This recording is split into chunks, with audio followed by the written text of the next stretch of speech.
students, welcome in Pawan Math classes. Today I am going to discuss a new topic, linear programming problem. Basically बहुत ज़्यादा ये practical topic है. आप daily life से जुड़ी हुई प्रॉब्लम्स इसमें डिस्कस करेंगे. बस 2020 में थोड़ा सा प्रॉब्लम ये हो गया है कि ये टॉपिक आधा कर दिया है इन्होंने. जो बड़ा इंटरेस्टिंग पोर्शन हुआ करता था, जिसमें हमें वर्ड प्रॉब्लम मिलती थी, प्रैक्टिकल प्रॉब्लम मिलती थी, उसका हमें मैथमेटिकल फॉर्म बनाना पड़ता था, उसके बाद सॉल्व करना पड़ता था. तो वो मैथमेटिकल फॉर्मेशन इन्होंने ख़त्म कर दिया है, कुछ पोर्शन डिलीट कर दिया है. तो पढ़ाने में ज़्यादा मज़ा नहीं आता है. बच्चे को प्रैक्टिकल प्रॉब्लम्स जब मिलती है ना, तो वो भी बड़ा खुश होता है, बहुत इन्जॉय करता है. कोई बात नहीं, पहले तो हम अकॉर्डिंग टू CBSE जो भी है वो कराएंगे. लेटर ऑन जब समय होगा तो हम आपको पूरी प्रैक्टिकल प्रॉब्लम्स भी करा के देंगे. समझाएंगे हम आपको एक प्रैक्टिकल प्रॉब्लम की हेल्प से ही. सपोज एक एरोप्लेन मैक्सिमम, एक हमने एरोप्लेन लिया और ये एरोप्लेन मैक्सिमम 200 पैसेंजर्स ले जा सकता है. मतलब इसकी कैपेसिटी जो है वो मैक्सिमम 200 पैसेंजर्स ले जाने की है. और इस एरोप्लेन में दो टाइप के पैसेंजर्स जाते हैं. पहले टाइप के पैसेंजर्स को हम कहते हैं एग्जीक्यूटिव क्लास के पैसेंजर्स, एंड दूसरे क्लास के पैसेंजर्स को कहते हैं हम इकोनॉमी क्लास के पैसेंजर्स. एग्जीक्यूटिव टाइप के पैसेंजर्स हैं. एग्जीक्यूटिव टाइप के पैसेंजर्स जाते हैं एंड इकोनॉमिक क्लास टाइप के पैसेंजर्स जाते हैं. दो टाइप के पैसेंजर्स जा रहे हैं. एग्जीक्यूटिव क्लास के पैसेंजर्स ले जाने में, एक पैसेंजर्स ले जाने में सपोज उसे 1000 का प्रॉफिट होता है. इकोनॉमिक क्लास का एक पैसेंजर्स ले जाने में सपोज एरोप्लेन वाले को, एरोप्लेन ऑनर को 600 का प्रॉफिट होता है. मतलब प्रॉब्लम को ध्यान से समझना है. लास्ट ईयर तक इस कैटेगरी का प्रॉब्लम था, अब क्या हो गया है वो हम आपको बताना चाहेंगे. एक एरोप्लेन 200 पैसेंजर्स को ले जा सकता है ज़्यादा से ज़्यादा. दो टाइप के पैसेंजर्स हैं, एग्जीक्यूटिव एंड इकोनॉमी. एग्जीक्यूटिव का एक अगर पैसेंजर जाता है तो 1000 का प्रॉफिट होता है, और इकोनॉमी का एक पैसेंजर जाता है तो 600 का प्रॉफिट होता है. बट एक कंडीशन यहाँ ये दे रखी है कि एटलीस्ट 20 पैसेंजर्स जो हैं एग्जीक्यूटिव क्लास के जाएंगे ही जाएंगे. मतलब BBIP लोग 20 आएंगे ही आएंगे, वो एग्जीक्यूटिव क्लास से ही जाना पसंद करेंगे. बट इन जनरल एक ट्रेंड देखा गया है कि इकोनॉमिक क्लास के पैसेंजर्स का नंबर जो है वो at least 4 times of executive class के पैसेंजर्स के बराबर है. मतलब अगर 4 लोग इकोनॉमिक क्लास से जाना पसंद करते हैं तब कहीं जाके एक एग्जीक्यूटिव क्लास में जाता है. 2 लोग अगर इकोनॉमिक क्लास में जाना पसंद करते हैं, 8 पर्सन्स अगर इकोनॉमी में जाते हैं तो कहीं 2 जाते हैं एग्जीक्यूटिव में. मतलब 4 टाइम्स एटलीस्ट ज़्यादा पैसेंजर्स प्रेफरेंस देते हैं इकोनॉमिक क्लास से ट्रैवल करने का. अब ये एरोप्लेन ऑनर को कितनी टिकट एग्जीक्यूटिव्स की बेचनी चाहिए और कितनी टिकट इकोनॉमिक क्लास की बेचनी चाहिए, जिससे उसका प्रॉफिट जो हो वो मैक्सिमम हो जाए. ये बेसिकली प्रॉब्लम होती है LPP, लीनियर प्रोग्रामिंग प्रॉब्लम. इसमें मतलब टोटल ये डेली लाइफ से जुड़े हुए प्रॉब्लम्स होते हैं. तो ये मैथमेटिकली ये पता कर सकता है कि कितने किस टाइप के पैसेंजर्स ले जाए जिससे कि मैक्सिमम प्रॉफिट हो जाए. वो तो एडजस्टमेंट करना जानता है ये कि इकोनॉमी की कितनी टिकट सेल करे, एग्जीक्यूटिव की कितनी टिकट सेल करे. मान लो इसको दिखता है कि यहाँ पर ये ट्रेंड है तो उतनी ही सेल करेगा एग्जीक्यूटिव की, उतनी ही करेगा इकोनॉमी की. तो इन कंडीशंस को ध्यान में रखते हुए हमें प्रॉब्लम सॉल्व करनी है. मतलब हमारी ये प्रॉफिट एग्जीक्यूटिव प्लस इकोनॉमी की मैक्सिमम हो जाए. 200 से ऊपर हम पैसेंजर्स नहीं ले जा सकते हैं. एंड जो हमारी कंडीशंस है, एग्जीक्यूटिव क्लास के पैसेंजर मिनिमम 20 जाएंगे ही जाएंगे, और इकोनॉमी क्लास के पैसेंजर एटलीस्ट 4 टाइम होंगे एग्जीक्यूटिव क्लास से. तो इस तरीके से हमें प्रॉब्लम्स मिलती हैं LPP में. इनको जो वर्ड प्रॉब्लम है वो तो अब आपको टैकल नहीं करना पड़ेगा, वो आपके यहाँ से डिलीट हो गया है। इसका जो फॉर्मेट बनाया है, जो इसकी मैथमेटिकल फॉर्म मिलेगी वही आपको टैकल करनी होगी, ठीक है। तो उसको टैकल करने के लिए 2-3 बेसिक चीज़ें हैं जो हम 11 में सीख के आए हैं। पहले हम आपको वो बताना चाहेंगे जो हमने 11 में सीखा है। 2-3 चीज़ें, लीनियर इनइक्वलिटी नाम से एक चैप्टर था, आप लोगों ने ग्राफिकल सॉल्यूशन किया होगा बहुत अच्छे से, तो उसी चीज़ को थोड़ा हम समझाएंगे। हम 3 ग्राफ बनाते हैं। पहला ग्राफ हम देते हैं आपको सॉल्व करने के लिए 2x + 3y it is greater और इक्वल टू 6। सपोज़ दूसरा ग्राफ है हमारा x - 2y लेस और इक्वल टू 4। सपोज़ थर्ड है अपना x - y ग्रेटर और इक्वल टू 0, और एक और भी दे देते हैं हम आपको। मान लिया हमने ये है अपना x इज़ ग्रेटर और इक्वल टू 2। मतलब इसका ग्राफ हम कैसे बनाएंगे, इसका ग्राफ हम कैसे बनाएंगे, इसका और इसका, ये सब कुछ आप क्लास 11 में सीख करके आए हैं। हम यहाँ भी आपको बताना चाहेंगे। पहले हम फर्स्ट वाले को, अगर ये ग्राफ बनाना आता है तो आप मान के चलिए 12th के 5 मार्क्स आपके पक्के हो गए। ये 5 मार्क्स में आना है क्वेश्चन आपका, और बहुत इजी प्रॉब्लम है। ये बोनस मार्क्स हैं बेटा, गिफ्टेड मार्क्स हैं, इनको मत छोड़िए किसी भी हालत में। 80 में से 5 तो आपके हैं ही हैं, कोई ले ही नहीं सकता आपसे, ये इतना इजी है। आप अगर मेरे 2 वीडियो देख लेना, उसके बाद अगर नंबर कट जाए तो मेरे ऊपर जो चाहे वो आप दबा ठोक देना। मतलब ही नहीं होता है कि आपके LPP में बोर्ड एग्जाम में मार्क्स कट जाएं। तो अब हम इसको समझने की कोशिश करते हैं कि इसका ग्राफ कैसे बनाएंगे। सबसे पहले हम लाइन लेंगे 2x + 3y = 6। हमने इस साइन को छोड़ दिया, ग्रेटर देन को, इनइक्वलिटी को। अब इसके लिए क्या करें, या तो हम टेबुलर फॉर्म बना लें अपनी, या हम इंटरसेप्ट फॉर्म जानते हो, जो भी आपको अच्छा लगे, हम दोनों ही आपको बता देंगे। जनरली बच्चे जो हैं टेबल बनाना पसंद करते हैं, तो मैं उसी हिसाब से बता रहा हूँ आपको। बच्चे क्या करते हैं, या x लिखते हैं और यहाँ y लिखते हैं। पहले वो y की वैल्यू 0 देंगे और x की वैल्यू 0 देंगे। देखो, अगर y की वैल्यू 0 है तो बड़ी सिंपल सी बात है भाई, 2x + 0 = 6। वैसे तो ये ओरल काम है, लेकिन हम आपको बताना चाहते हैं बड़े आराम से, कहीं गलती ना हो जाए। अब दोबारा अगर x की वैल्यू 0 है तो आपके पास क्या होगा, 3y = 6, तो y की वैल्यू 2 हो जाएगी। ये आपने टेबल बना ली। कुछ बच्चे बेसिकली क्या होते हैं, बड़े ही शार्प माइंडेड होते हैं, जिन्होंने स्ट्रेट लाइन पढ़ी है, वो फटाफट इसका इंटरसेप्ट फॉर्म लिख देंगे, x/3 + y/2 दिस इज़ 1। मतलब टेबल पर टाइम नहीं अपना ख़राब करेंगे, सीधा इंटरसेप्ट फॉर्म, x इंटरसेप्ट 3 है, y इंटरसेप्ट 2 है, लाइन ड्रॉ कर देंगे। तो ये % टू % डिपेंड करेगा कि बच्चे को कितना अच्छे से लीनियर इनइक्वलिटी करनी आती है। कोई फ़र्क नहीं पड़ता, चाहे ये लगाओ चाहे ये लगाओ। अब देखिए, मेन ग्राफ बनाना होता है, वो मैं आपको सिखा रहा हूँ। क्या करना है आपको, ये x एक्सिस देनी है और ये आपको y एक्सिस। प्लीज़ इन पे सभी पर एरो लगा देना। यहाँ ओरिजिन, अगर मैं भूल भी जाऊँ तो हमेशा आप एरो लगा देना। अगर सभी लाइंस पे आपके एरो नहीं लगे हुए हैं तो आप ये मान के चलिए मिनिमम आपका आधा नंबर तो बोर्ड एग्जामिनर काट ही लेगा। तो ये एरो लगाना नहीं भूलेंगे आप। 3 0 स्केल भी ठीक ही है। 1 बिग डिवीज़न को आप 1 यूनिट ही मानना, तो 1 2 3 4 5, 1 2 3 4 5। आपका दिल करता है तो सब पे लिख दीजिए, नहीं तो आपने 5 मेंशन कर दिया तो समझ जाएगा सामने वाला 1 2 3 4 5, 1 2 3 4 5। फर्स्ट पॉइंट 30 या x इंटरसेप्ट 3 है तो ये पॉइंट 30 है, अदरवाइज ये x इंटरसेप्ट 3 है। सेकेंड पॉइंट 02 है या y इंटरसेप्ट 2 है। इन दोनों पॉइंट्स को मिलाते हुए आपको एक लाइन ड्रॉ कर देनी है। ये आपकी लाइन आ गई है, इन दोनों पॉइंट से जा रही है, ठीक है। यहाँ डॉटेड लाइन का चक्कर होगा ही नहीं, हमेशा इक्वल का साइन आएगा ही आएगा। जब इक्वल नहीं होता तो डॉटेड बनाते हैं। तो ये लाइन हमारी बन करके आ गई है, किस कौन सी, 2x + 3y = 6। अब डिसाइड हमें ये करना है, आपको पता होगा इसका ग्राफ या तो अपवर्ड होगा या डाउनवर्ड होगा, हमेशा हाफ प्लेन होता है। अब आपको सोचना है ग्राफ है कौन सा करेक्ट।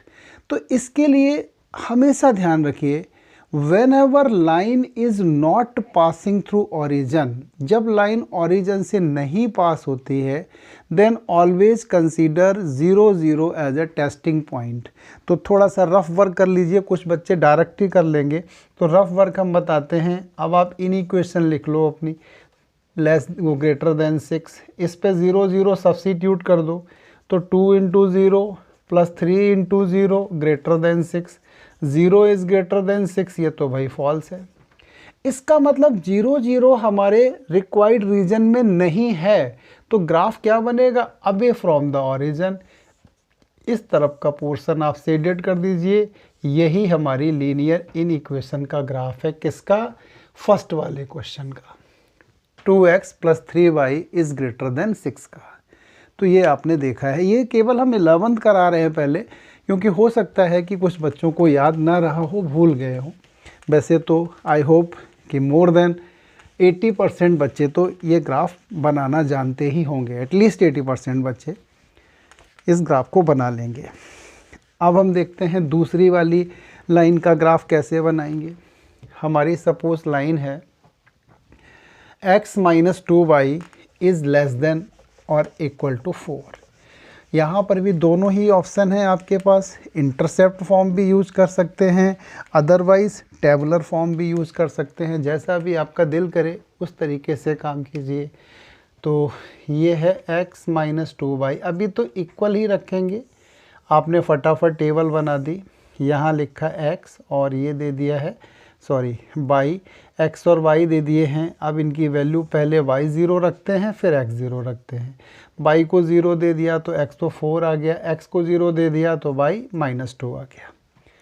ग्राफ बनाइए, इसका लाइन का ग्राफ बनाइए पहले तो। ये रहा x एक्सिस है, ये y एक्सिस है, x डैश होगी और y डैश होगी ऑरिजन। 4 बड़े आराम से दिखाया जा सकता है, 1 2 3 4 5, 1 2 3 4 5, इधर भी 1 2 3 4 5। आप लिखना चाहें तो लिख सकते हैं, on X and Y axis 1 big division is equal to 1 unit. ये 4 0 पॉइंट है अपना, दूसरा 0 माइनस 2, ये पॉइंट अपना 0 माइनस 2 है। इन दोनों को मिलाते हुए एक लाइन ड्रॉ कर दीजिए। अब इसमें भी हमारा अबव वाला पोर्शन है या बिलो है, अपवर्ड है या डाउनवर्ड है, देखना है। ऑरिजन ही बेटर रहेगा यहाँ पर भी, क्योंकि लाइन ऑरिजन से नहीं पास हो रही है।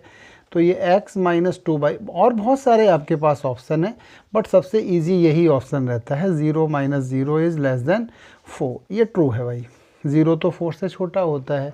इसका मतलब टुवार्ड द ऑरिजन, ऑरिजन आएगा तो टुवार्ड द ऑरिजन आपको एरोज बना देने हैं। ये इस लीनियर इनइक्वालिटी का ग्राफ हो जाएगा। सेकेंड प्रॉब्लम भी आपने सॉल्व कर लिया है, ठीक है। अब हम आते हैं थर्ड प्रॉब्लम पर। It is the graph of second question, second जो हमने 11th के हिसाब से देखा है। अब हम थर्ड प्रॉब्लम के लिए ग्राफ बनाएंगे।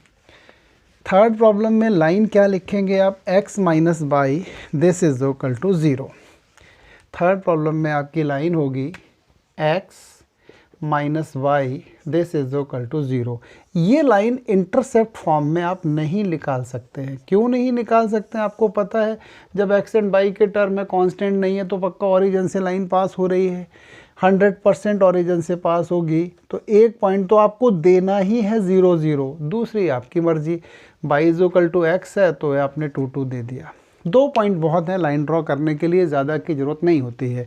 तो एक 0 0 और यहाँ 0 0 आप देंगे तो बहुत बेटर रहेगा। और आप ध्यान रखिए, whenever line is passing through origin consider 1 point as 0 0, तो आपका जॉब इजी हो जाएगा, जल्दी काम हो जाएगा और गलती होने के चांसेस भी बहुत कम रहेंगे। अब इसका ग्राफ बनाते हैं। ये x एक्सिस है और ये y एक्सिस है। 1 2 3 4 5 बहुत है, 1 2 3 4 5। पहला पॉइंट तो इसने 0 0 दिया है, दूसरा 2 2 दिया है, ये रहा। दोनों को मिलाते हुए लाइन ड्रॉ कर दीजिए आप। ये आपने लाइन बना दी। अब ये देखना है कि ये अबव पोर्शन है या बिलो है। फिर वही 11th क्लास है, x minus Y is greater than 0। इसमें आप ऑरिजन नहीं ले सकते हैं टेस्टिंग पॉइंट, कोई और पॉइंट लेंगे।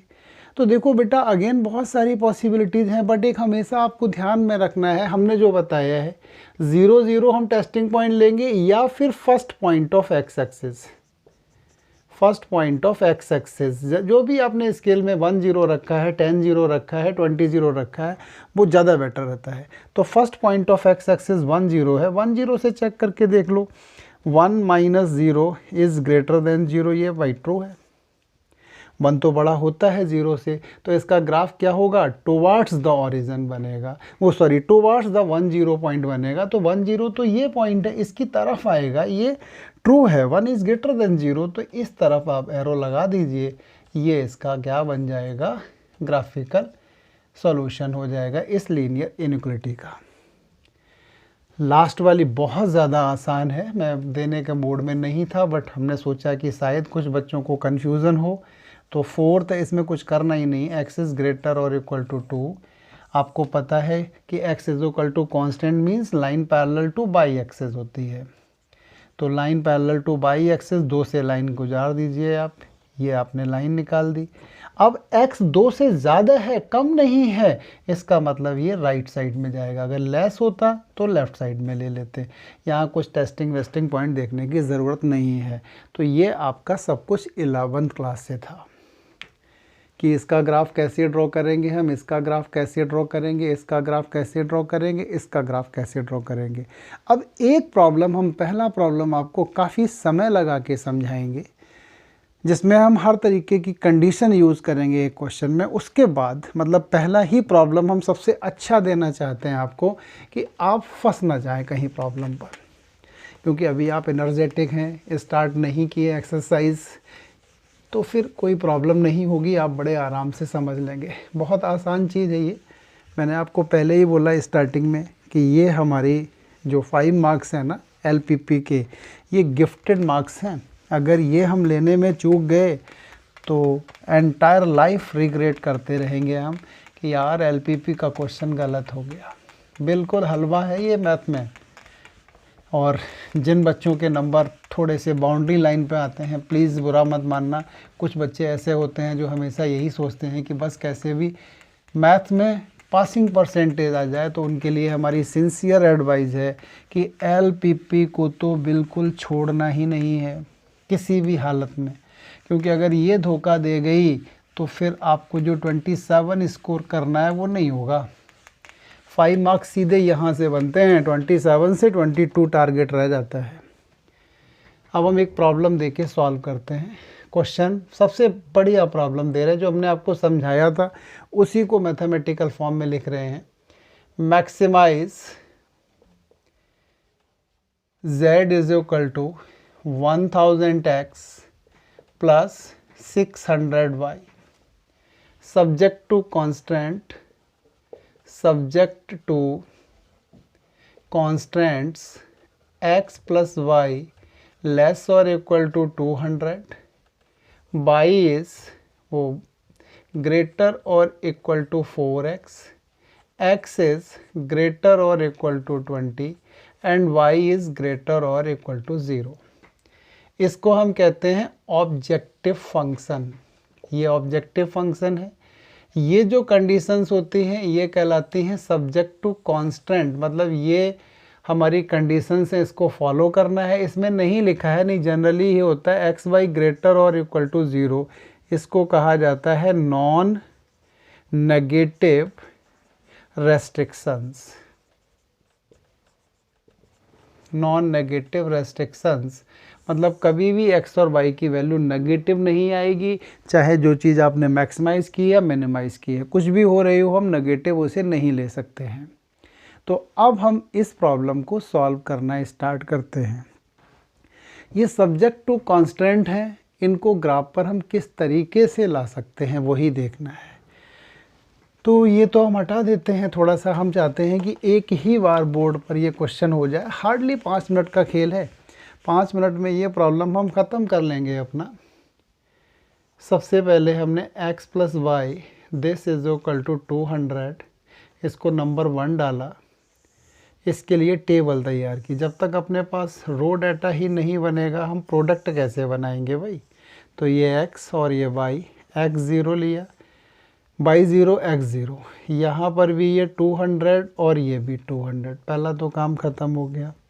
y is equal to 4x, ये सेकंड है, आपको पता है लाइन ओरिजिन से पक्का पास होगी, तो एक आपने x और एक y, एक तो 0 0 दे दिया। अब यहाँ कुछ बच्चे थोड़ा लंबा नहीं सोचते हैं, बड़ा प्यार तक का सोच के चलते हैं।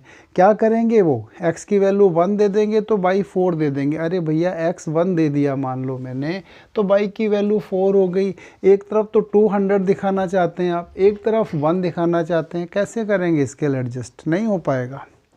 तो हमने मान लिया ये 20 है, तो ये कितना आ जाएगा 80, 2 पॉइंट बहुत है। और तीसरी लाइन तो सीधा सीधा x इज इक्वल टू 20 है, ये लिख देंगे आप पैरेलल टू बाई एक्सिस है। तो हमारे पास अब रो डाटा है जिससे कि हम अपना प्रॉब्लम सॉल्व कर सकते हैं। ऑब्जेक्टिव फंक्शन को मैक्सिमाइज़ करने की सोचेंगे, वो बाद में है, पहले हमें ग्राफ बनाना है।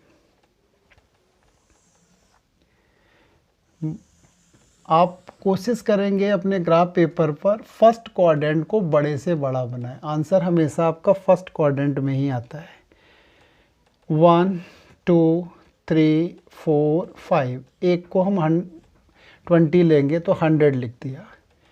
6 7 8 9 10, ये हो गया 200। 1 2 3 4 5, ये 100 हो गया। 1 2 3 4 5, ये 200 हो गया। मतलब स्केल लिख देंगे 1 big division is equal to 20 unit. नहीं लिखेंगे तब भी चलेगा, यहाँ से दिख रहा है। सबसे पहले 200 एंड 0, 0 एंड 200, तो 200 एंड 0 ये रहा, एंड 0 एंड 200 ये है। इनको मिलाते हुए एक आपको लाइन ड्रॉ करनी है भाई, ये लाइन आपकी बनेगी।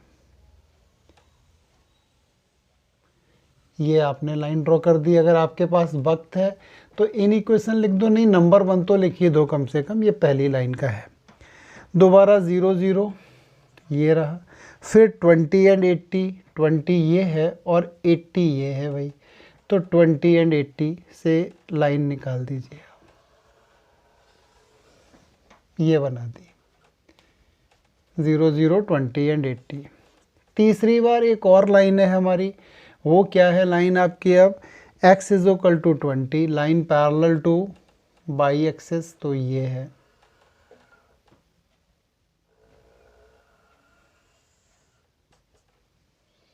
ये थर्ड लाइन है, ये आपकी सेकेंड लाइन है। अब तीनों के लिए आपको पोर्शन देखना है कि कौन सा है ऐसा एरिया जिसको हम कहते हैं फिजिबल रीजन। फिजिबल रीजन का मतलब होता है region bounded by all constants. आप नोट कर लीजिए इसको कहीं, FEASIBLE, feasible region. Feasible region का मतलब है एरिया बाउंडेड बाय, एरिया या region bounded by all subject to constants. जो भी हमारी कांस्टेंट्स दी होंगी उन सभी से कितना एरिया बाउंड हो रहा है, तो वो कहता है, वो कहलाता है फिजिबल रीजन। अब तो प्रॉब्लम ही नहीं है, अनबाउंडेड का पोर्शन आएगा नहीं। अगर जब अनबाउंडेड फिजिबल रीजन आता था तो फिर कुछ प्रॉब्लम भी आती थी, बट 2020 में तो डिलीट कर दिया गया। 2021 में तो बहुत ही आसान बना दिया इस टॉपिक को इन्होंने। अब पहले फिर भी थोड़ा सा ठीक था।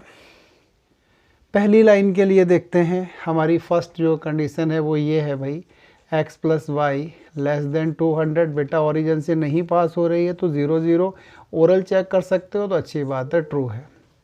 दूसरी वाली कंडीशन क्या है, y is greater then 4x। यहाँ हम क्या लेंगे, पहला पॉइंट 20 एंड 0 है, तो 0 इज़ ग्रेटर देन 80। ये तो कभी सही हो ही नहीं सकता, और इसके लिए तो कोई चेकिंग की ज़रूरत ही नहीं है, ऐसे ही कर देंगे। एंड हाँ, ये लिखना मत भूलना, y इज इक्वल टू 0 का मतलब क्या होता है, x एक्सिस, मतलब ये अबव द x एक्सिस है। तो ये फर्स्ट क्वाड्रेंट में वैसे ही आंसर आता है, ये दिखा दिया हमने, y इज़ ग्रेटर देन 0। इस लाइन के लिए अबे है, ये देख लिया मैंने, ग्रेटर देन है, इधर बना दिया। इस लाइन के लिए हमने देखा फॉल्स है, ये वाला पॉइंट नहीं आ रहा है, फॉल्स है तो ये वाला पॉइंट नहीं आएगा, तो इस साइड में बना दिया हमने ये वाला। और इसके लिए ट्रू है, टुवर्ड्स द ओरिजिन है, तो ये हमने बना दिया। अब आप ध्यान से देखिए ऐसा कौन सा रीज़न आ रहा है जो सभी कंडीशंस को सेटिस्फाई कर रहा हो। तो आप देख रहे होंगे एक तो आपका ये है इसके लिए, एक आपका ये है इसके लिए, और एक आपका ये है इसके लिए। ये तीनों ही एरो, अब जैसे ये वाला पोर्शन लेना चाहेंगे आप, तो इस वाले पोर्शन में ये फेल हो जाती है। आपने मान लो ये वाला पोर्शन सोचा कि ये पोर्शन राइट है हमारा, तो इसमें ये वाली कंडीशन फेल हो गई। करेक्ट। आपने सोचा कि हमारा ये पोर्शन, ये तो वैसे ही अनबाउंडेड है, आएगा ही नहीं, तो ये है, इसमें तीनों ही कंडीशन है, तो इसको एक शेड दे दीजिए। बहुत घटिया सी डिज़ाइन नहीं बनानी है, एक अट्रैक्टिव डिज़ाइन बने इस तरीके से कुछ आप शेडेड कर दीजिए इस पोर्शन को। ज़रूरी है करना, ये सामने वाले को नज़र आना चाहिए कि ये आपने किया है। अब इसके कॉर्नर पॉइंट, आंसर निकालना होता है कॉर्नर पॉइंट मेथड से। तो कॉर्नर पॉइंट देखना है, पहला एक पॉइंट ए है, दूसरा पॉइंट ये अपना बी है यहाँ पर, और तीसरा पॉइंट अपना कहाँ पर है, ये लाइन कट कर रही है तो ये सी है। ये 3 पॉइंट हैं। अब इनका कोई काम नहीं है, आपको ये समझ में आ जाना चाहिए। सबसे ज़्यादा टेक्निकल क्वेश्चन रखा मैंने फर्स्ट। अगर फर्स्ट प्रॉब्लम क्लियर हो गया तो एलपीपी में आपको समस्या ही नहीं आएगी। और ये हमने इस पर्पस से रखा है कि स्टार्टिंग है, आप एनर्जेटिक हैं, एक आप में जील है कुछ करने का, चैप्टर स्टार्ट हुआ है तो समझ में आना चाहिए। 3 कंडीशन होती है, तीनों ही डाल दी मैंने। एक लाइन ओरिजिन से नहीं पास हो रही है, एक ओरिजिन से पास हो रही है, एक एक्स या बाई एक्सिस के पैरेलल है। 3 कैटेगरी की चीज़ें होती हैं, वो तीनों ही एक में इन्वॉल्व हैं। अब आंसर कैसे निकालते हैं, 2 या 3 सॉरी, एक नंबर तो दे देगा आपको इनके ड्रॉ करने के 1.5, 3 लाइन है तो 1.5 दे देगा आपको फिजिबल रीजन निकालने का। अब 2 नंबर देगा आंसर निकालने का कॉर्नर पॉइंट मेथड से। कॉर्नर पॉइंट्स आप लिखेंगे और उसके बाद जेड की वैल्यू लिखेंगे। जेड हमारा कितना है, 1000x प्लस 600y। पहला कॉर्नर पॉइंट ए है, यहाँ गलती ना हो जाए। पहला कॉर्नर पॉइंट ए कितना होगा, दोनों का इंटरसेक्टिंग है, किस किस का, line number 3 and line number 2 का, मतलब y is equal to 20 and y is equal to 4x। Graph से भी दिख रहा है और हमने एल्जेब्रिकली भी देख लिया 20 एंड 80 है। x तो पक्का 20, x 20 है तो y 80 ही होगा। b पॉइंट है, थोड़ा सा वेट करते हैं, अकल लगानी पड़ेगी थोड़ी सी। c पॉइंट हम डायरेक्ट निकाल सकते हैं, x इज इक्वल टू 20 है और पहली लाइन दोनों का सम 180 है, तो यहाँ पर C पॉइंट अपना होगा 20 एंड 180। अब B पॉइंट है तो देखो, अब जैसे यहाँ पर भी थोड़ा सा ऊपर नीचे हो गया ग्राफ, तो आप ग्राफ में थोड़ा सा बड़ा डॉट करके अपना आंसर सही बना देना, मतलब अपने ग्राफ पर गलती ना हो। अब जो B पॉइंट है वो फर्स्ट एंड सेकेंड का इंटरसेक्टिंग है, सॉल्व करके ले आओ, अलजेब्रा तो कभी गलती करेगा ही नहीं। और ये है y is equal to 4x, तो y 4x डाल दिया, तो ये x and 4x it is 200, तो x की वैल्यू आ जाएगी 40, तो y की वैल्यू आ जाएगी 160। ये 40 एंड 160 पॉइंट है, ग्राफ पर एग्जैक्ट सही मिलेगा आपको। थोड़ा बहुत गड़बड़ भी हो तो डॉट को मोटा कर देना, डार्क कर देना। वैल्यू पुट कीजिए तो ये हो जाएगा 20,000 एंड 48,000, यहाँ बनेगा 68,000। अब देखिए 40 से 40,000 और 16 6 96, 1,36,000, 1,36,000। इससे देखिए 20,000 एंड 18 6 108, 108 एंड 20, तो ये 1,28,000। अब आप इसमें देखिए मैक्सिमम जेड निकालना है, तो सबसे बड़ी वैल्यू ये है, इसको आप हाईलाइट कर दीजिए। आप अपने जब एग्ज़ाम दे रहे होंगे ना, तो आपके पास सेकंड कलर का पेन अवेलेबल होगा, उस पेन से इसको हाईलाइट कर देना, जिससे एग्जामिनर को बिल्कुल मेहनत ही ना करनी पड़े। ये पॉइंट आपने हाईलाइट कर दिया, यही है मैक्सिमा का पॉइंट। अब आप आंसर क्या देंगे, maximum Z this is equal to 1,36,000, कब है, at x is equal to 40 and y is equal to 160। ये हमने वही एरोप्लेन वाला क्वेश्चन ही कन्वर्ट किया था, तो एरोप्लेन वाले क्वेश्चन में अगर एरोप्लेन ऑनर एग्जीक्यूटिव 40 ले जाता है तो ऑब्वियसली 160 जाएंगे इकोनॉमी क्लास वाले, उसी सिचुएशन में मैक्सिमम प्रॉफिट हो सकती है।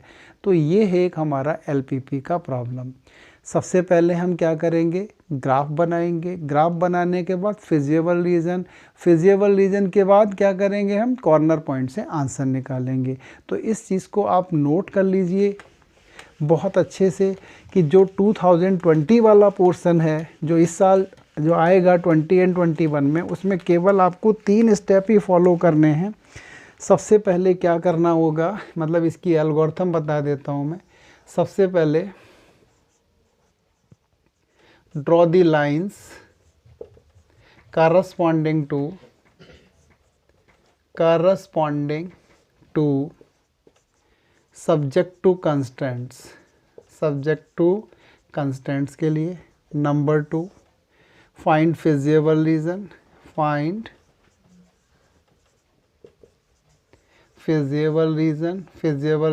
फाइंड करेंगे।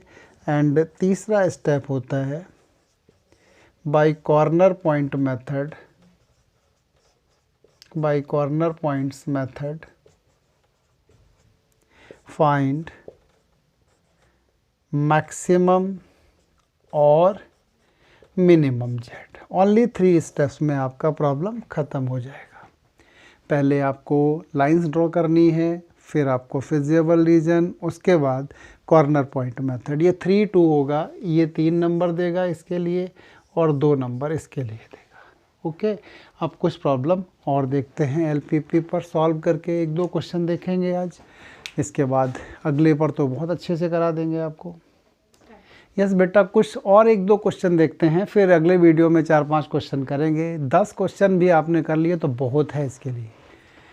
Maximum Z is equal to and subject to constant, मतलब पहले के कंपैरिजन में हम आपको बहुत डाउन कर दिए हैं, बहुत सिंपल प्रॉब्लम पर ले आए हैं। देखिए इसमें आपकी कंस्टेंट्स क्या हैं। पहली कंस्टेंट्स है 3x + 5y, this is equal to 15। ये पहली है, तो आप टेबल ही बना लो, इंटरसेप्ट फॉर्म भी बना सकते हैं, जैसा आपका मन करे। थोड़ा बड़ा बनाते हैं, ये लो x, y 0 एंड 0, x हो जाएगा 5, y हो जाएगा 3। दूसरी लाइन हमारी क्या है, यहाँ पर 5x + 2y, छोटा मोटा फ्रैक्शन भी आ जाए तो डरना मत उससे। ये सेकंड है, इसके लिए बना देते हैं टेबल। आप मेरे से जल्दी बना लेंगे। ये 0 तो यहाँ आ जाएगा 2, उसके बाद ये 0 तो ये आ जाएगा 5। बन गया टेबल। ग्राफ बनाइए। अब ये ग्राफ बनाने की फर्स्ट क्वाड्रेंट ही बड़े से बड़ा लेना है, x and y, x dash y dash, origin. Scale 5 से ज़्यादा तो है नहीं। 1 2 3 4 5, 1 2 3 4 5। पहली लाइन 5 0 एंड 0 3, 5 0 तो ये है, 0 3 ये है। जरा बना दो दोनों को मिलाते हुए लाइन। ये बना दी आपने फर्स्ट लाइन। लिख दो, पूरा लिखना चाहे पूरा लिख दो। 2 एंड 5, ये है 2 0 और ये है 0 5। 2 एंड 5। अब देखना है हमारा रीजन कौन सा राइट है। दोनों ही लाइन ओरिजिन से तो पास हो नहीं रही हैं, तो चेकिंग बड़ी आसान है इसमें। 3x + 5y < 15, 0 0 डाल दो। 3 × 0, 5 × 0 <, यहाँ इक्वल नहीं लगाते हैं, अब 0 इज < 15, ट्रू है। दूसरी में क्या हो जाएगा भाई, 0 + 0 इज < 10, ये भी ट्रू है। दोनों ही ट्रू हैं, और इसका मतलब क्या है, x, y ग्रेटर और इक्वल टू 0। सीधा ध्यान रखना फर्स्ट क्वाड्रेंट, x भी पॉजिटिव है एंड y भी पॉजिटिव है, तो ये दोनों ही ट्रू हैं। इसके लिए भी टुवर्ड ओरिजिन, इसके लिए भी टुवर्ड ओरिजिन, फर्स्ट क्वाड्रेंट। तो आप ध्यान से देखेंगे तो ये आपका बन जाएगा reason. Corner point O A B and C, ये आपके 4 बन गए हैं कॉर्नर पॉइंट, एक ओ, फिर एक ए, फिर बी और एक सी। थोड़ा सा यहाँ छोटा करते हैं, नहीं स्पेस नहीं बनेगा। अब हम सॉल्व करते हैं, तो हमने लिखा कॉर्नर पॉइंट, कॉर्नर पॉइंट्स के बाद यहाँ क्या लिखेंगे, z, z की वैल्यू है 50x प्लस 15y, नहीं क्या दूसरे का लिख दिया, पहले वाला तो 5x प्लस 3y है, केवल 5x plus 3y, 5x plus 3y। देखिए ओ में तो कुछ है ही नहीं, दूसरा ए में भी कुछ नहीं है, ए क्या है, ये है 20। बी थोड़ा सा वेट करते हैं, अभी नहीं लिखेंगे भाई, सी लिख देंगे बड़े आराम से, 03 है। बी क्या है, फर्स्ट एंड सेकंड लाइन का इंटरसेक्टिंग है ना, तो सॉल्व कर लो, ये 3 है, ये 5, मतलब ये 2 से कर दो, ये 5 से कर दो, तो 2 से मल्टीप्लाई करोगे तो आ जाएगा 6x plus 10y, this is equal to 30, और ये करना है 5 से 25x plus 10y, this is equal to 50। Minus minus minus ये तो कैंसिल हो गया, यहाँ आ गया माइनस का 19x, this is equal to minus का 20, तो x तो आ गया 20/19। x की वैल्यू 20/19, तो y की वैल्यू क्या हो जाएगी भाई, 2y is equal to 10 minus 100/19। Am I right, 5x का मतलब हो जाएगा 100/19, तो ये हो गया 190, 2y this is equal to 90/19, 2 से कट कर दो तो ये 45। तो ये पॉइंट है अपना 20 अब ग्राफ से तो ये ढूंढना मुश्किल है भाई, एग्जैक्ट नहीं मिलेगा, 20/19 एंड 45/19। वैल्यू निकालो, यहाँ तो पक्का 0, दूसरा 2 पर देखो कितनी आएगी 10, इस पर देखो 100, तो ये हो जाएगा, एंड 45 3 ज़ा 135, 135 और 100 235, 235/19, सही है ना, ये तो हो गया 100, 45 का 3 ज़ा हो गया, ओरल करने काम करो कोशिश, 3 से देखो तो ये आएगा ओनली 9, ये वैल्यू तो मोर देन 10 तो है ही है आराम से, क्योंकि 190 होता तभी 10 हो जाती, तो ये वैल्यू हाईलाइट कर दीजिए। ठीक है, आंसर दे देंगे अपना आप, कितना आंसर आएगा आप इस क्वेश्चन के लिए लिखेंगे, मैक्सिमम जेड, बहुत आसान क्वेश्चन है पहले के कंपैरिजन में। आंसर देंगे आप maximum Z, this is equal to 235/19 at x की वैल्यू है 20/19 एंड y की वैल्यू है 45/19। दैट्स ऑल, हो गया ख़त्म क्वेश्चन। एक और देख लेते हैं, आज के लिए बहुत है। आप ग्राफ पर बनाने की कोशिश करो, अलजेब्रा हम इसलिए सिखाते हैं, अब जैसे मान लो ये फ्रैक्शन का पॉइंट आ गया, आप कर ही नहीं सकते थे, ग्राफ से कैसे पॉइंट ढूंढ लोगे, इतना किसको एक्यूरेसी आती है कि 20/19 1.1 समथिंग पॉइंट आप लगाना तो बहुत मुश्किल है, तो अलजेब्रा की ज़रूर हेल्प लेते हैं। हाँ, ग्राफ से अपना क्रॉस चेक हो जाता है कि 1.1 के आसपास है वो वैल्यू या नहीं है, जहाँ पर मैक्सिमम वैल्यू मिल रही है हमें ऑब्जेक्टिव फंक्शन की। आज तो हमने मैक्सिमाइजेशन के ही किए प्रॉब्लम, आगे चल के हम मिनिमाइजेशन का भी देखेंगे। हमारी प्रॉब्लम है थर्ड, थोड़ा सा स्पेस यहाँ भी हो सकता है यूज, छोटा पड़ जाता है ना बोर्ड, अब सही है। हमारे पास है यहाँ पर पहला 5x plus y, this is 100। हमने तो सोचा इंटरसेप्ट फॉर्म लिखी जाए, नहीं लिखते हैं, ये रहा x, ये y, 0 0, तो 20 हो जाएगा और ये 0 होगा, तो ये तो 100 हो जाएगा भाई। दोबारा है x plus Y, this is equal to 60, number 2 है, तो यहाँ क्या बनेगा अब, ये x, ये y, 0 पर भी 60, और इस पर भी ये 60 ही बनेगा।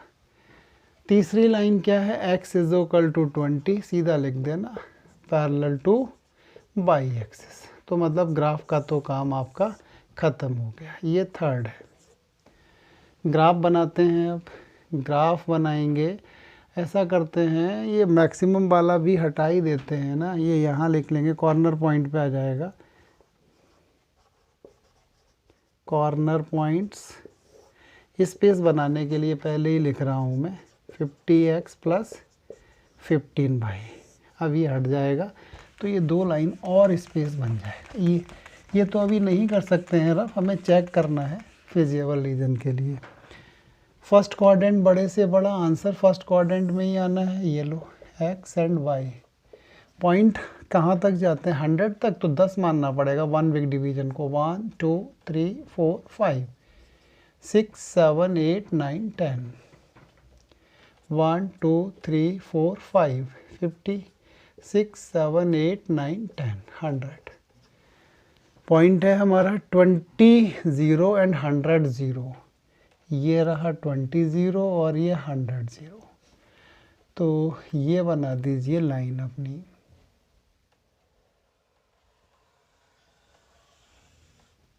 ये हो गई फर्स्ट लाइन। दूसरी लाइन है 60 60 से जा रही है, ये है 60 एंड 60। 60 60 से जाने वाली लाइन बना दी। तीसरी लाइन हमारी क्या है अपनी, हमने दी है x इज इक्वल टू 20, तो x इज इक्वल टू 20, ये रही लाइन अपनी।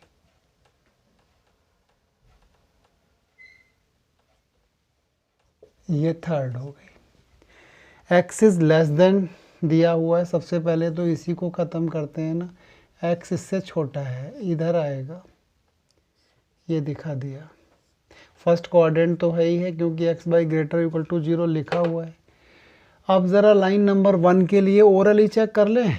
0 plus 0 is less than 60 true है। दूसरे के लिए भी दोनों ही ट्रू हैं, तो टुवार्ड द ओरिजिन ही हैं दोनों। तो ये वाला पोर्शन बन के आ जाएगा। मतलब इस जो लाइन हमने ये बनाई है इसका तो कोई वजूद ही नहीं रहा। तो ये आ गया O, ये A और ये B और ये C। ये हमारे 4 पॉइंट हैं, OABC, O A B C। O तो 0 0 है, जगह ही नहीं छोड़ी। O तो 0 0 है, A कितना है 20 0 है, 20,0। B के लिए थोड़ा वेट करेंगे, और C 0 60 है, 0 60। B करके लाना पड़ेगा सॉल्व। सॉल्व करना यहाँ टफ नहीं है, डायरेक्ट सब्ट्रैक्ट कर देंगे। 5x plus Y is equal to 100 and x plus Y is equal to 60, minus minus minus ये ख़त्म। 4x इज इक्वल टू 40, तो x की वैल्यू तो 10 आ गई भाई। x की वैल्यू 10 आ गई तो y की वैल्यू 50 आ जाएगी। ठीक है, लगभग वहाँ दिख भी रही है 10,50 ग्राफ पर एग्जैक्ट दिख जाएगी आपको। पहला तो 0, 20 इंटू 50 कितना होगा 1000। 10 से हो गया 500 और 15 और ये 75। 500 ये 1250, 750 एंड 500। 60 से कितना हो जाएगा 900, 15 0 एंड 900। क्या आ रहा है मैक्सिमम, यहाँ पर दिख रहा है आपको, ये है मैक्सिमम। आप लिख देंगे यहाँ maximum Z this is equal to 1250 at x is equal to 10 and y is equal to 50। तो इस तरीके से हमने आज LPP को कवर कर लिया है। अब इसकी प्रैक्टिस कराने के लिए हम अगली क्लास पे भी आपको कुछ क्वेश्चन देंगे। 2 वीडियो बहुत हैं LPP के लिए, आपके नंबर नहीं कटेंगे बोर्ड एग्ज़ाम में। ओके बेटा।